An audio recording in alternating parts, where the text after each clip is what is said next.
आज ही Doubtnut app download करें। Doubtnut पर होगा अब आपके सभी मैथ्स, केमिस्ट्री, फिजिक्स और बायोलॉजी डाउट्स का सफाया। बस अपने क्वेश्चन की फोटो खींचो, उसे क्रॉप करो और तुरंत वीडियो सोल्यूशन पाओ। Download now. अब हम बात करते हैं कि जो हमारे एरोमेटिक इलेक्ट्रोफिलिक सब्स्टिट्यूशन जो रिएक्शंस हैं उनमें कौन से रिएक्शन आपके रिवर्सिबल है, दैट मीन्स इक्विलिब्रियम प्रेजेंट है, और कौन से रिएक्शन आपके इरिवर्सिबल है। ठीक है, तो मोस्टली जब हमने सब्स्टिट्यूशन इलेक्ट्रोफिलिक सब्स्टिट्यूशन रिएक्शंस को देखा तो हमें क्या मिला कि सल्फोनेशन को छोड़ करके क्या करते हैं, आपकी जो सल्फोनेशन है उसको छोड़ करके बाकी जितनी भी रिएक्शंस हैं वो आपकी क्या है, इरिवर्सिबल है। बट जो सल्फोनेशन रिएक्शन है, केवल सल्फोनेशन, ये आपकी क्या है, रिवर्सिबल। और इसके अलावा जितनी भी मतलब सब्स्टिट्यूशन रिएक्शंस इलेक्ट्रोफिलिक वो सारी आपकी इरिवर्सिबल है। अब ऐसा क्यों है, चलिए इसका एक बार देख लेते हैं। तो सबसे पहले हम इलेक्ट्रोफिलिक सब्स्टिट्यूशन जो रिएक्शन है इसका एंथैल्पी जो डायग्राम है पहले वो फॉर्म करते हैं, जिससे आपको पता चलेगा कि ऐसा क्यों है। ठीक है, तो उसके लिए देखिए, जब हम पहले रिएक्शन के अगर मैकेनिज्म की बात करें तो क्या होता है, जनरल मैकेनिज्म की बात कर रही हूँ मैं यहाँ पे। ये आपकी क्या होती है, बेंजीन रिंग, और ये आपका एक इलेक्ट्रोफाइल प्रेजेंट होता है यहाँ पे। ठीक है, देन जो ये आपका इलेक्ट्रोफाइल है ये क्या करता है, जो यहाँ पे एक ट्रांजिशन स्टेट आपकी क्या फॉर्म होती है, देखिए बेंजीन रिंग में डबल बॉन्ड्स प्रेजेंट है। तो क्या होता है कि आपका जो ये एक डबल बॉन्ड क्या हो रहा है, आपका ब्रेक हो रहा है, राइट।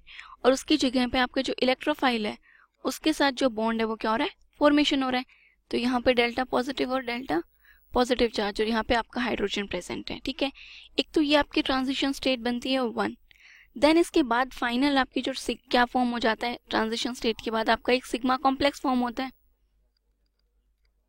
ये आपका क्या बन गया, सिग्मा कॉम्प्लेक्स, ये हाइड्रोजन और ये ई। ठीक है, नेक्स्ट जो स्टेप में क्या होता है कि आपका ये जो हाइड्रोजन वाला बॉन्ड है, हाइड्रोजन वाला बॉन्ड ब्रेक हो रहा होता है, ये बॉन्ड आपका फॉर्म हो रहा होता है। तो ये क्या हो गई आपकी नेक्स्ट ट्रांजिशन स्टेट। देखिए ये आपके दो बॉन्ड्स हो गई, जो ये वाला बॉन्ड है आपका, ये बॉन्ड तो क्या हो रहा है, यहाँ पे बॉन्ड की फॉर्मेशन हो रही है। ठीक है, ये बॉन्ड आपका फॉर्म हो रहा है, और जो हाइड्रोजन है ये वाला बॉन्ड आपका ब्रेक हो रहा है। ठीक है, और ये आपका एंथैल्पी आ गया। ठीक है, तो यहाँ पे डेल्टा पॉजिटिव चार्ज और हाइड्रोजन पे भी delta positive charge. Then finally क्या होता है कि यहाँ से आपका जो प्रोडक्ट है उसकी फॉर्मेशन हो जाती है ई। तो ये कंप्लीट आपके स्टेप्स होते हैं। ये क्या है, आपका ट्रांजिशन स्टेट 2, और ये इस रिएक्शन का क्या है, आप बोल सकते हो इंटरमीडिएट। ठीक है, अब अगर इस रिएक्शन के अकॉर्डिंग मैं इनकी मतलब वो डायग्राम बनाऊं, एनर्जी प्रोफाइल डायग्राम बनाऊं, तो वो एनर्जी प्रोफाइल डायग्राम आपका कैसा बनता है, अभी एक बार हम वो देखते हैं। तो देखिए ये आपका कुछ इस टाइप का एनर्जी प्रोफाइल डायग्राम आता है। तो ये क्या है, आपका यहाँ पे रिएक्टेंट है। रिएक्टेंट का मतलब है कि यहाँ पे आपकी क्या प्रेजेंट है, इस एनर्जी लेवल पे बेंजीन और जो आपका इलेक्ट्रोफाइल है वो प्रेजेंट है, राइट। देन इस वाले जो एनर्जी मतलब की डायग्राम, यहाँ पे एनर्जी प्रोफाइल की बात करूँ तो यहाँ पे आपका क्या प्रेजेंट है, फाइनल प्रोडक्ट। तो आपका फाइनल प्रोडक्ट क्या है कि जो बेंजीन है उस पर इलेक्ट्रोफाइल अटैच हो चुका है, राइट, और ये आपके फाइनल प्रोडक्ट आया है। अब देखिए ये तो आपका क्या है, इंटरमीडिएट। तो यहाँ पे जो आपका इंटरमीडिएट है वो क्या है, ये चीज, ये इसको शो कर रहा है यहाँ पे। ये आपकी क्या है, फर्स्ट ट्रांजिशन स्टेट TS1। तो इस हम जो ये फर्स्ट हम पा रहा है इस पे ये वाली स्ट्रक्चर है, एंड देन जो ये स्ट्रक्चर है इस पे जो आपका सेकंड ट्रांजिशन स्टेट फॉर्म हो रही है वो ये वाली है। ठीक है, अब देखिए ये जो यहाँ से यहाँ तक की जो आपकी एनर्जी होगी, फर्स्ट ट्रांजिशन स्टेट से जो आपके रिएक्टेंट्स, अगर यहाँ तक की एनर्जी की बात करूं तो ये क्या है आपका delta H, enthalpy of activation first. मतलब इस ट्रांजिशन स्टेट तक पहुंचने के लिए आपको इतनी अमाउंट ऑफ एनर्जी कवर करना पड़ेगा। ठीक है, देन इंटरमीडिएट से, और अगर यहाँ तक की बात की जाए, कहाँ से कहाँ तक की बात करी, जो आपका इंटरमीडिएट बन रहा है उससे लेकर के जो आपका ये है रिएक्टेंट है, यहाँ तक की बात की जाए तो ये आपकी एंथैल्पी किसकी आ रही है, जो आपका सिग्मा कॉम्प्लेक्स बनने में आपको कितना एंथैल्पी चाहिए वो आ रही है।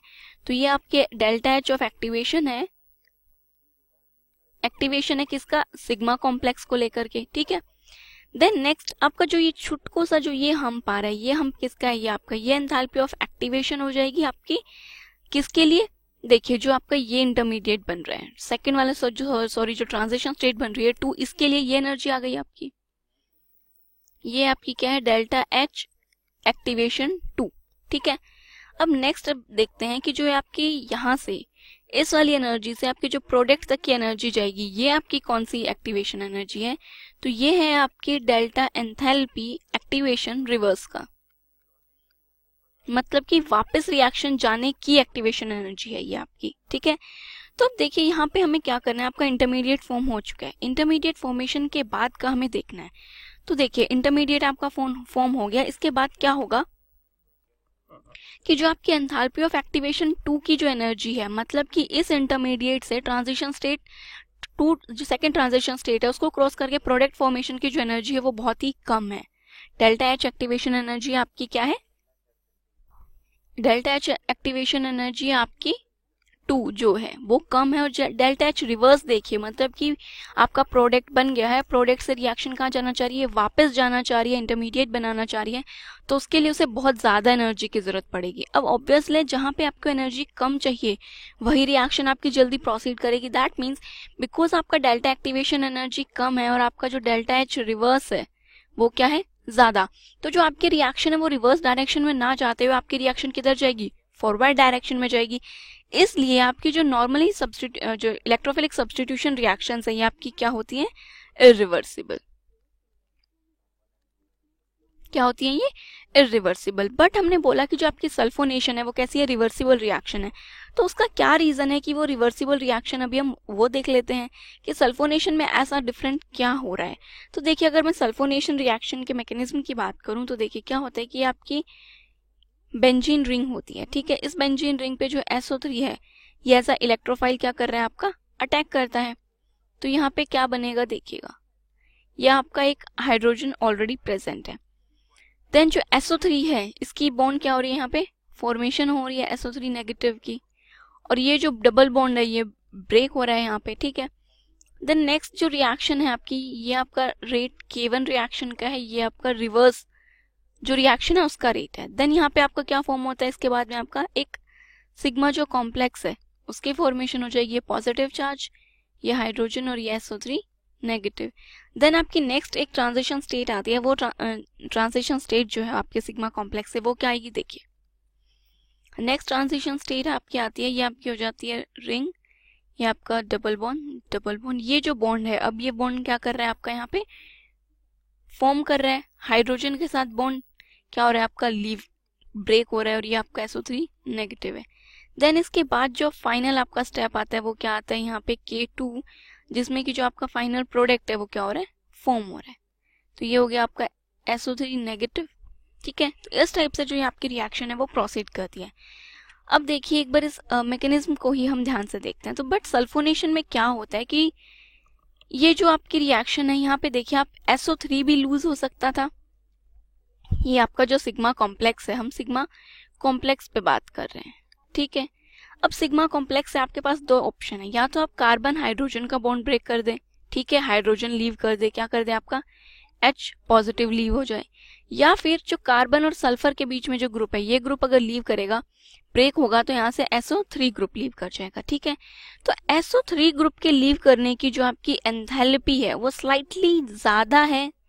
देखिए enthalpy delta H of SO3, मतलब इसको लूज करने की एंथैल्पी आपकी थोड़ी सी ज्यादा है किससे? आपके एंथैल्पी ऑफ H पॉजिटिव को लूज करने की। तो दैट मीन्स जो आपके रिएक्शन है H पॉजिटिव को थोड़ा इजी प्रेफर करेगी लूज करना। तो दैट मीन्स क्या होगा कि जो आपका K2 का रेट है, K2 जो रेट है वो स्लाइटली बड़ा है K रिवर्स से, मतलब कि K2 का मतलब है तो आपका हाइड्रोजन लीव कर गया, और K रिवर्स का मतलब क्या है कि यहाँ से आपका जो SO3 ग्रुप है वो ब्रेक हो रहा है। यहाँ पे SO3 ग्रुप ब्रेक हो जाएगा ना आपका, क्योंकि यहाँ पे फॉर्मेशन हो रही थी और वो उसकी यहाँ पे कंप्लीट बॉन्ड फॉर्म हो चुका है, और यहाँ पे बॉन्ड क्या हो रहा है? आपका ब्रेक हो रहा है। तो जो आपका K2 का रेट है वो स्लाइटली बड़ा है। क्या बोल रहे हैं हम? स्लाइटली बड़ा है, बहुत ज्यादा डिफरेंस नहीं है। तो इसलिए कुछ परसेंट अमाउंट हो सकता है कि आपकी जो रिएक्शन है वो कंप्लीट ना हो, और कुछ परसेंट जो आपके रिएक्टेंट्स हैं वो वापस रिवर्स डायरेक्शन में भी जा सकते हैं, बिकॉज इनके एंथैल्पी या फिर रेट आप किसी भी टर्म में बात कर लें, इनमें बहुत ज्यादा डिफरेंस नहीं है। तो इसलिए जो आपकी सल्फोनेशन रिएक्शन है वो रिवर्सिबल रिएक्शन होती है। कैसी होती है आपकी? रिवर्सिबल, ठीक है। तो ये तो था आपका एरोमेटिक इलेक्ट्रोफिलिक सब्स्टिट्यूशन रिएक्शंस के रिवर्सिबल और इरिवर्सिबल के बारे में। क्लास 6 से 12 से लेके नीट, IIT, JEE मेंस और एडवांस के लेवल तक 10 मिलियन से ज्यादा स्टूडेंट्स का भरोसा। आज ही डाउनलोड करें डाउटनेट ऐप या व्हाट्सएप कीजिए अपने डाउट्स 8400 400 400 पर।